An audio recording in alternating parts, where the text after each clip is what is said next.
Néstor Restivo.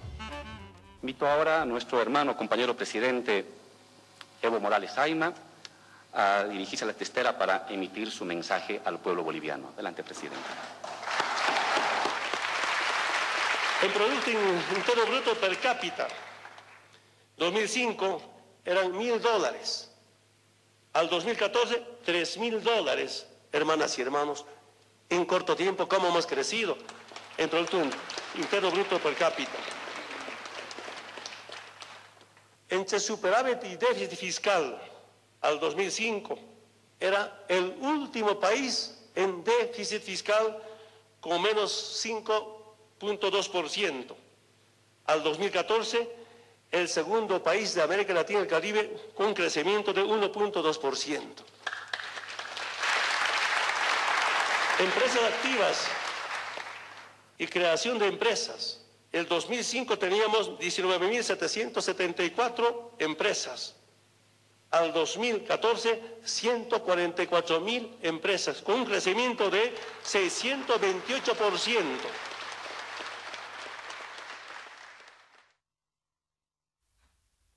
Néstor. Bueno, escuchábamos primero a Álvaro García Linera, vicepresidente de Bolivia, y después la inconfundible voz de Evo Morales, ¿no?, del presidente de Bolivia.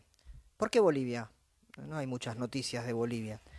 Bueno, que no haya noticias de Bolivia es toda una decisión de los medios hegemónicos de invisibilizar uno de los procesos más exitosos que ha habido recientemente en América Latina, y que uno cuando piensa en el espacio que afortunadamente se le da a otras construcciones políticas como Podemos de España o como Syriza de Grecia, Podemos todavía un proyecto que ojalá les vaya bien. Desde el pensamiento progresista uno aspira a que ese tipo de gobiernos populares ejerzan funciones como lo está ejerciendo también Syriza en Grecia, pero hay experiencias mucho más cercanas a la Argentina que se ignoran y, insisto, en algunos casos, ni que hablar de la prensa hegemónica que se nutre siempre de noticias negativas, de noticias tóxicas, sobre todo cuando se habla de gobiernos populares, está totalmente invisibilizado.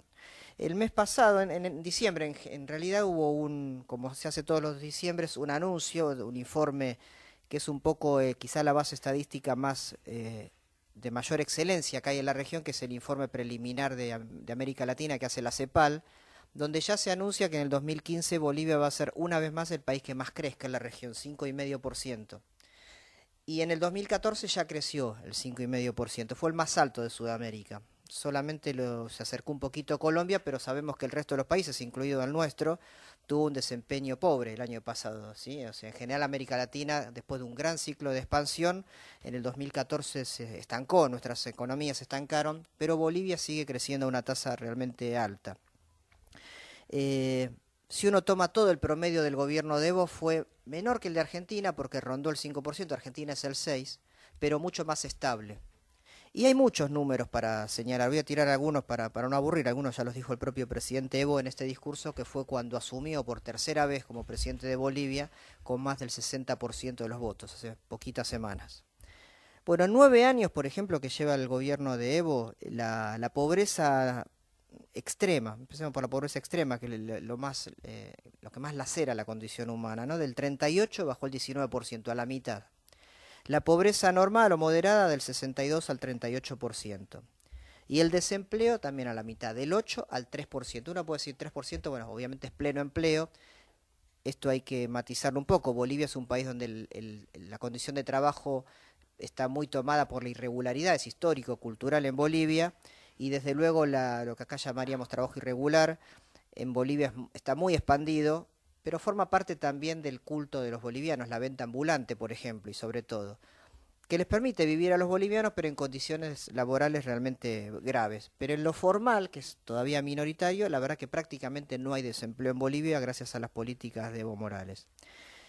Es cierto que en algún sentido el ciclo de los precios que benefició a toda América Latina, a los minerales, al gas, en el caso de Bolivia, el petróleo, el estaño, el zinc, la soja, ¿sí? Todo el este boliviano, toda la Media Luna y que Santa Cruz de las Sierras es muy sojero, hay muchos capitales argentinos, brasileños también ahí, ayudaron.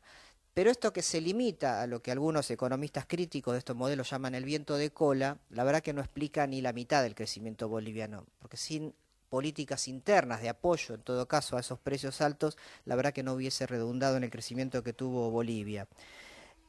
Por ejemplo, el tema de la energía y del gas, ¿no?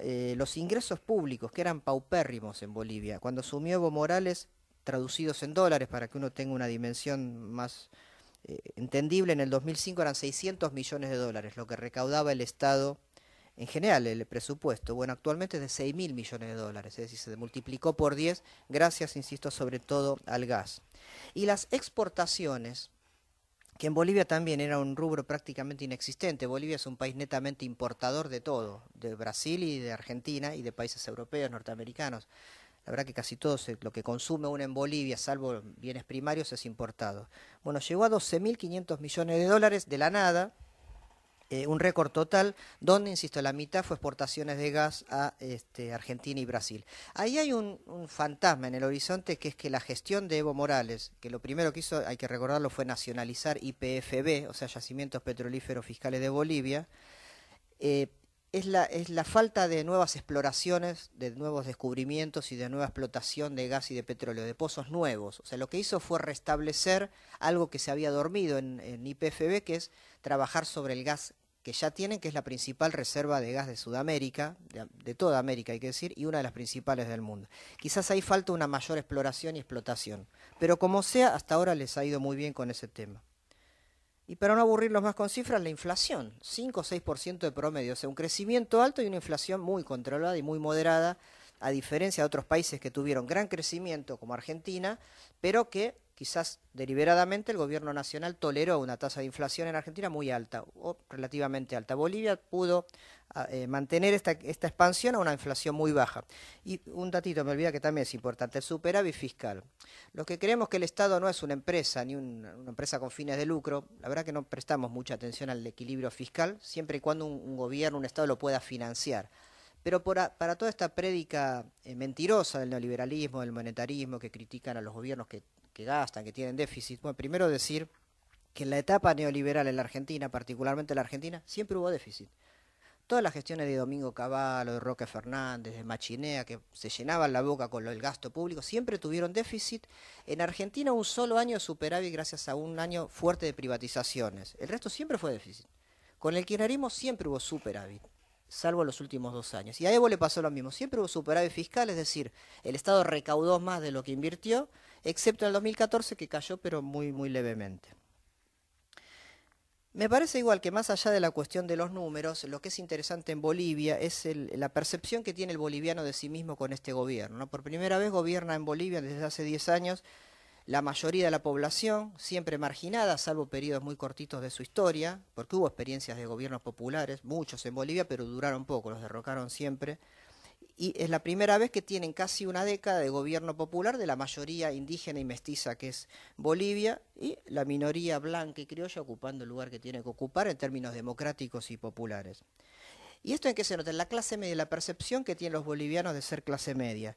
El Banco Mundial, la clase media sabemos que es un concepto muy viscoso para definir qué es clase media. Hay asalariados, hay pobres que ascienden, no es un concepto de nivel de ingresos, es más de tipo cultural y psicológico. El Banco Mundial dice que hay solo el 17% de bolivianos de clase media, pero los propios bolivianos, en encuestas que se han hecho en los últimos años, gracias a las mejoras y al ascenso social que han tenido, se consideran de clase media ya el 53%, más de la mitad de la población. Nunca pasó esto en Bolivia.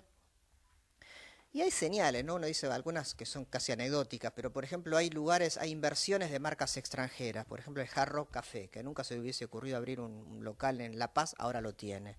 O un grupo como Guns N' Roses, que hubiese ido a Río, a Santiago de Chile o a Buenos Aires, ahora va también a La Paz. Hay toda una percepción psicológica, cultural de los bolivianos que se sienten más, con más derechos, con más capacidad. Te puedo agregar una notita en relación a lo que decís. Hace pocos días una manifestación de bolivianos reclamando el cambio de horario de los Simpsons. Lo que motivó una suerte de respuesta de los Simpsons agradeciéndole a los jóvenes bolivianos, y eran 2 cuadras de jóvenes bolivianos, digamos, reclamando en la puerta no sé de qué canal, en contra del cambio de horario que les perjudicaba. Bueno, no todo es bueno en Bolivia. No, pero digo, en cuanto a esta idea de clase media, es decir, No, me refiero a los valores. En general, el pueblo mayoritariamente boliviano, tan orgulloso de sí, pero tan con poca autoestima, uno podría decir, usando una palabra un poco posmoderna. La verdad que se ha sentido muy reivindicado por Evo en los últimos 10 años de presidencia. Todos los años, en cualquier caso, todos los años de Evo han ingresado al concepto de clase media 200.000 personas. Hablamos de un país chico, en un país que tiene 10 millones de habitantes. ¿Cuál es el gran desafío que tiene Bolivia todavía? Bueno, industrializarse más para sostener este crecimiento. Evo Morales dijo cuando asumió que iba a nacionalizar el gas y a industrializar Bolivia a través del gas. ¿Qué es lo que debe hacer? Los países se industrializan con lo que tienen. Por eso a veces es ridículo pedirle a algunos países que se especialicen en algo metalúrgico, siderúrgico o algunos componentes que no poseen en sí mismos, que es muy difícil producir. Pero si sos rico en litio, en gas, en productos agropecuarios, empezá por ahí. Y es lo que está haciendo YPFB, el Ministerio de Economía, y un nuevo ministerio que es el de Desarrollo Productivo y Economía Plural, ¿sí? Es lo que está haciendo para tratar de, por ejemplo, hacer plantas separadoras de gas, para usar los subproductos, refinación que no tenía. Bolivia exporta todo en crudo, el gas, el petróleo que tiene lo exporta en crudo, el litio, tratar de industrializarlo primero en su propio territorio.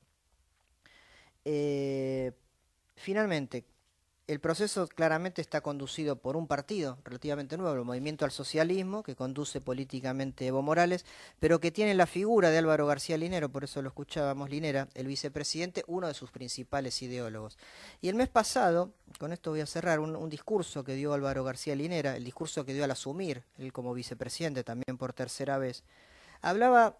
Sabemos, ¿no? García Linera viene de la izquierda más dura de Bolivia, se pasó muchos años en la cárcel, un hombre convencido de un horizonte socialista para la humanidad. ¿Y qué dice él de este momento de Bolivia? Se refirió al socialismo comunitario del vivir bien, que es el concepto que tiene el Estado plurinacional de Bolivia. Dice, la movilización de identidades populares, indígenas, campesinas, obreras y juveniles han cambiado y están cambiando las estructuras políticas y económicas.